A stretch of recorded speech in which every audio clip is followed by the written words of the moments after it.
সত্য কথা বলার কারণে সারজিদের বিরুদ্ধে আবার নতুন ভাবে কেস হয়েছে, মামলা হয়েছে।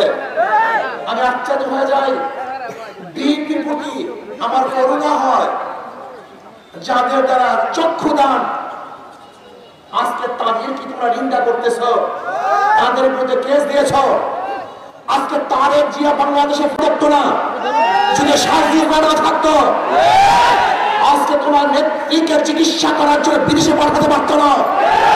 যদি আজকে ওরা না থাকতো, আজকে খোলা আকাশের নিচে মাঠের মধ্যে ত্যাগ না করে ওরা আন্দোলন না করতো, আজকে যাদের মাধ্যমে নেত্রীকে চিকিৎসার জন্য বিদেশে পাঠিয়েছ, তোমার নেতারা বাংলাদেশে আনার ব্যবস্থা করতেছ, আজকে নির্বিঘ্নে রাজনীতি করার সুযোগ পেয়েছ।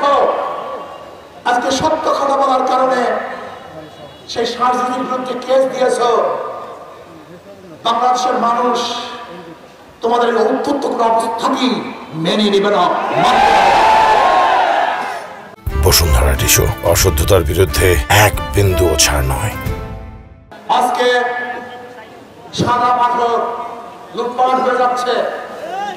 আমি বক্তব্য দিয়েছিলাম পাথর কৌড়ি ছেড়ে দেওয়ার জন্য, আমাদের খনিজ পাথর উত্তোলন করার জন্য, আমি লুটপাট করার জন্য বক্তৃতা করি নাই। আমি ভারত থেকে পাথর চড়া দামে আনার বিরুদ্ধে আন্দোলন করেছিলাম, যে আমাদের দেশের পাথর উত্তোলন না করে ভারত থেকে পচা পাথর চড়া দামে আনে, এর বিরুদ্ধে বক্তৃতা দিয়েছিলাম। কিন্তু আমাকে আজকে তারা বলতেছে আমার বক্তৃতার কারণেই নাকি তারা পাথর চুরি করেছে। বিহাকুমের অবস্থা কোথায়?